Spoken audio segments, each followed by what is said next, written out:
নিশ্চয়ই নিশ্চয়ই জাহান্নাম তোমাদের জন্য উট পেতে বসা থাকবে।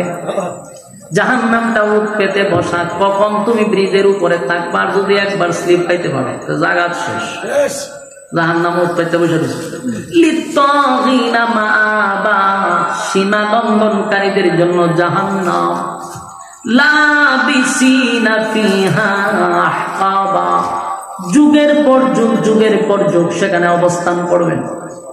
দুনিয়ার আদালতে যদি আপনাকে ধরা হয়, বড় ভাই ছোট ভাই, ছোট নেতা বড় নেতার মাধ্যমে আজ না হোক কাল না হোক এটার থেকে বাইরে নিয়ে যায়। কিন্তু একবার যদি জাহান্নামের ভিতরে ঢুকে বাঁচাইব কে বলুন? সেখানে কোনো দালালি নাই, কোনো বড় নেতা নাই, ছোট নেতা নাই। আদম থেকে নিয়া ঈসা রূহুল্লাহ সব নবীরা বলতে থাকবে ইয়া রাব্বি নাফসি। শুধু আমাদের নবী বাদে আর সব নবীরা বলবে ইয়া রাব্বি নাফসি। সেদিন মুনাফির কোনো কাজে আসবে না, চিকন ফিরও কোনো কাজে আসবে না, এসির ভিতরের ফিরেরও কোনো কাজে আসবে না, এসির বাইরে যে ফির থাকে, হ্যাঁ এসি ফির নন এসি ফির আছে। কিছু ফির আছে গরিব ফির আর এসির বাইরে থাকে, মুরিদান বেশি জমাইতেছে নিলে বাসাতে এসি লাগাইতে। আমার কিছু ফির আছে বাসায় এসি আছে না ভাই, এসি ফির আর নন এসি ফির কোন ফিরেই কিয়ামতের ময়দানে বাঁচাইতে পারবে না। কারণ আল্লাহ বলেন প্রত্যেকটা নবীরাই বলবে ইয়া রাব্বি নাফসি, শুধু আপনি আমার নবী বলবে ইয়া রাব্বি উম্মতি। উম্মতি বলবে, তবে সব উম্মতকে আল্লাহর নবী সুপারিশ করেন।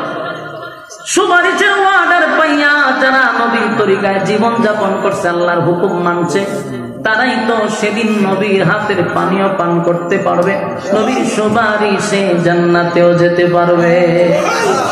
তবে শর্ত হলো দুনিয়ার জমিনে নবীর সুন্নাহ, নবীর তরিকা, আল্লাহর হুকুম পালন করতে হবে। মন গড়া জিন্দেগি চালাইয়া নবীর সুপারিশ পাওয়া সম্ভব না।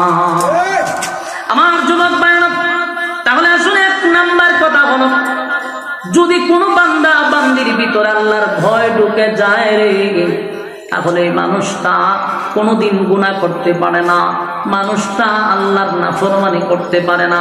মানুষ গুম হত্যা করবে দূরের কথা, আল্লাহর নাফরমানি করতেও লোকটা ভয় পায়, কারণ তার ভিতরে ভয় কার?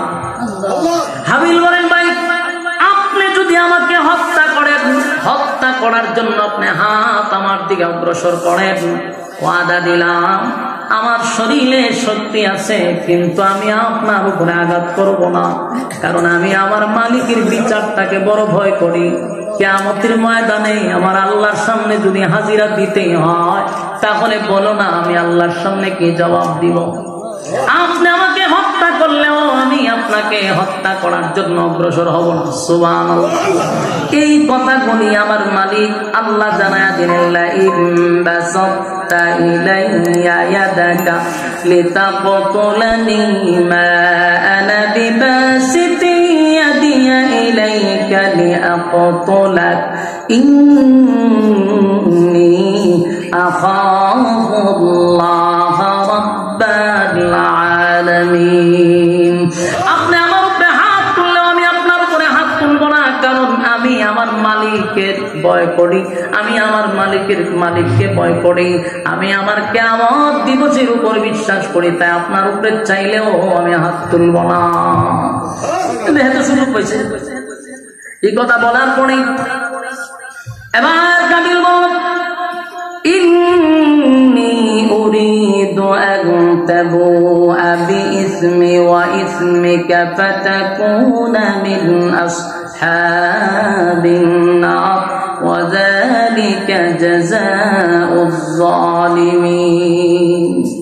আমার যুবক ভাইরা, সাথে সাথে কাবিল হাবিলকে এক পর্যায়ে তার ভিতরে এমন ভাবে হিংসা জন্মাইল, এমন ভাবে তার শয়তানে ধোঁকা দিতে লাগলো, উত্তেজিত করতে লাগলো। কারণ মানুষ যখন শয়তান তার উপরে ভর করে, দেখবেন রাগ করলে পরে মানুষ উত্তেজিত হয়, ঠিক নেই? স্বামী স্ত্রী যখন ঝগড়া লাগে দেখবেন তখন বেচারা খুব উত্তেজিত থাকে। এরা জানেন শয়তানের উপরে ভর করে, এরা যদি উত্তেজিত করতে পারে তাহলে 3 কথা মুখ দিয়ে বের করতে পারে। এই জন্য মহিলারা যারা আছে আপনারা আল্লাহ এমনি বেয়া করে বানাইছে, তো আপনারও সমস্যা আছে। পুরুষ মানুষ যখন রাগান্বিত হয় কন্ট্রোল করতে পারে না, আর এই সময় বউ হতে সাইরা দেন, তোমার ঘরে থাকলে থাকছি না দেখলে না সাইরা দেনা কেন, এরা তো যদি বলতে থাকে আজকা গুছো ওটা বেড়াইতে হতে সাইরা দিলাম, শেষ কপাল করছিনি। শয়তান নেই সময় খুব মজ নেয় যে যাক আমি সাকসেস, সে আপনাকে উত্তেজিত করতে থাকে, আর এইদিকে বউর উপরে আরেকটা শয়তান ভোগ করে এটাও সাইরা দিয়ে সাইরা দিয়ে সাইরা দিয়ে বেড়া দিলাম সাইরা দাও, শেষ কেমন পর্যন্ত দুটো দিল আলাদা করে মাঝখানে কপাল পড়লো নি। এই জন্য উত্তেজিত করে শয়তান, তখন নিচের দিকে তাকা দেন আর আউযুবিল্লাহি মিনাশ শাইতানির রাজিম পড়বেন আর সেফ দিবেন, তো শয়তান মেরে ধরছে। শয়তান ততক্ষণ পর্যন্ত আপনার পিছনে লেগে থাকে যতক্ষণ পর্যন্ত একটা দুর্ঘটনা না ঘটায়। যেন রাগ উঠলে পরে মানুষ কন্ট্রোল করতে পারে, তখন কিন্তু বেশি বেশি করে হ্যাঁ আস্তাগফিরুল্লাহ পড়বেন, লা হাওলা ওয়ালা কুওয়াতা ইল্লা বিল্লাহ পড়তে থাকবেন। কারণ শয়তান আপনাকে খুব উত্তেজিত করে গুনাহ করানোর জন্য।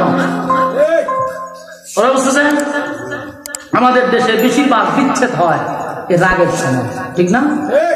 রাগ করে বেড়াইতে হয়, দিলাম তোরা 3টা, অন্য মাস দিনছে 3টা করে দুজন শেষ, কতক্ষণ করে আবার দুটা কথা খায়, আবার অন্য বাড়ি করে আবার খায়, খিথারে কয়টা রাগ করে মেজাজটা কেমন গরম হয় দেখছেন।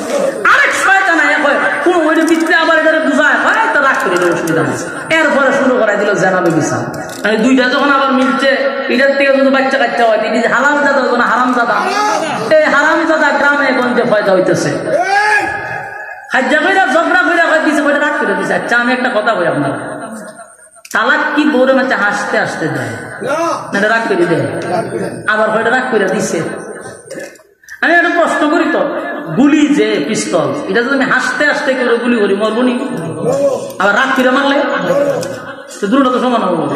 তালাক হাসতে হাসতে দিল তালাক, রাগ করে দিল তালাক, 3বার হইয়া লাইলে শেষ।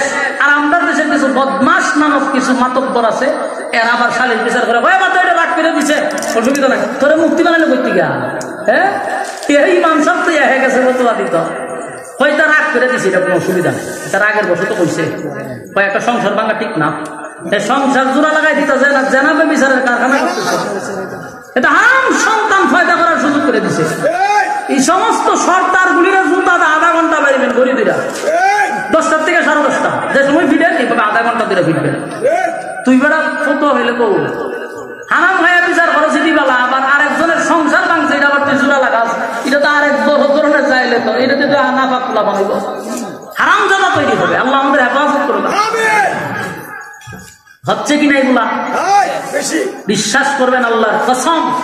আমাদের কাছে এটা ফোন আয়, বিদেশ থেকে ফোন আয়, হুজুর একটা কথা কইতাম, মনে কষ্ট নিয়েন না, মোবাইল কম হুজুর রাগ তুইয়া মোবাইলে ছেড়ে 3 তালাক কয়ে দিছে। আমি তখন কিতা লেগে ফোন দিছি, ওইটা সমাধান কিতা, আমি সমাধান হলে খাসা কঞ্চিটা তোরা 1/2 ঘন্টা বাইরে না, খাসা কঞ্চি ছিলেন না আপনারা কমিটা কিতা করো, খাসা কঞ্চিটা তোরা 1/2 ঘন্টা বাইরে না, ওইটা কিতা করেন আমি কখো আমার দ্বারা যদি তোরা পাইতাম 1/2 ঘন্টা বাইরে সুরা তুই 3টা কয়ালে সত্যি আমার কাছে মন যোগ করে আমার মসজিদের ইমাম সাহেব কইছে 3 দিনের লাগে বিয়া দেওয়ান দিব, আমি এটারে আবার 1/2 ঘন্টা না 45 মিনিট ফিটানোর দরকার। এই সমস্ত বন্ধ গোলারে আবার ফিটানোর দরকার। ইল্লা বিয়া বলতে কিচ্ছু নাই, ইল্লা বিয়া বলতে কিচ্ছু নাই, এগুলো বদনামি শুরু হয়েছে, আর কিচ্ছু না। আরেকটা বদনামি শুরু করছে বদমাস গুলি, এটা দেখেন আবার বিয়া করে 3 দিন থেকে ছেড়ে দিলাম, কই পেয়েছি তা এটা আরেক বদমাসি করতেছে, ছেড়ে দিচ্ছেন তো শেষ, কাম শেষ। কন্ট্রোল করেন না কেন? রাগের ছুটে বলে ছেড়ে দেয়। আর এই সমস্ত ঘটনা ঘটতেছে শুধু পুরুষরা না, মহিলাদের কারণে। এটি আরো রাগ তোলা, সেটা তো ওটা জুড়ে জুড়ে সেটা তো জুড়ে জুড়ে ওই এবারে রাস্তা হয়ে গেছে বই। ও আচ্ছা যাক, এটি মামিল কর না সরব দেখছি রুগী পাওয়া গেছে। ও এবারে বলছি হারার দেশই তো চলতেছে, ঝগড়া লাগলে হয়তো ছেড়ে দিবেন না, অসুবিধা কিনা? এই মহিলাগুলি একবার চিন্তা করে না যে আমার 2-3টা বাচ্চা আছে, আমি যে বেড়ার বারবার ছেড়ে যদি দেয় আমি যাবো ওই গার্মেন্টস আনলে ওই আরো 4-5 বাপের সাথে বিয়া, আরে বুড়া বেটার সাথে আনলে কই দিব, খালি বাপ দেখাইবো। এই সংসার না থাকলে কি হয়েছে, কত বালা রাত গেলাম, ঠিক নেই? এই অহংকারী কথা ছেড়ে দেন এগুলো।